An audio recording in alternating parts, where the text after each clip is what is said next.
I wrote to the Nana, the chick, in a moment where my power faced my fear.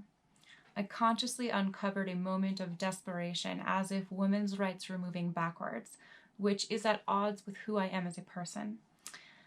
Around the same time, one of my college professors introduced me to director Jill Soloway's keynote speech about the female gaze, and I thought, aha, yes, that makes sense. The female gaze is not just the polar opposite of the male gaze. It is not simply to objectify the opposite sex. To me, the female gaze, as described by Jill Soloway, is still in the process of being defined, because much of it has to do with the power of women, and we as women have not yet had the power to truly express ourselves. So as we continue to express ourselves, we are discovering our female gaze and how to describe the lens that we use to perceive the world. After watching Jill Soloway, I realized that I was indeed a feminist. I always hesitated to accept the label because a label is a word with a meaning that can be fluid. It should be fluid.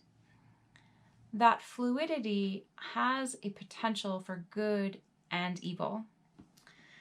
The lexicons of our souls and spirits are ours alone to truly assemble, and we have the power to change and grow when we allow for that fluidity.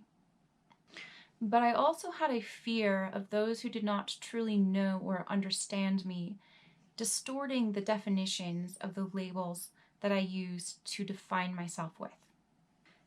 I have seen this happen in the United States with the label of feminist, as well as many other words that I do identify with.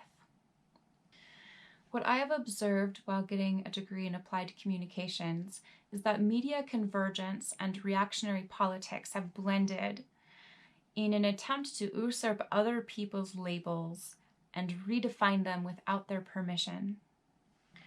It is reminiscent of propaganda from 1930s Germany. So I added a 1931 radio audio filter to the spoken word in the film to echo that feeling of 1930s Germany, as if I am a ghost from the past, here to remind you of the continuous contradictions that are often imposed upon women. The ghostly apparition here is me, and I added an aged paper filter to much of the film to again echo and reiterate that sense of receiving an old message from the past. The age-old plea to all people being equal regardless of appearances, beliefs, and identities. I tried to keep that feeling of dreaming, of juxtaposition and transformation between woman and bird throughout the entire film. I wanted the viewer to hear the words and watch the visuals and have a sense of finally waking up to an understanding at the end. The music just fit. The first song builds up tension with its dissonant and harsh sounds, and then finally there is a release as the song changes.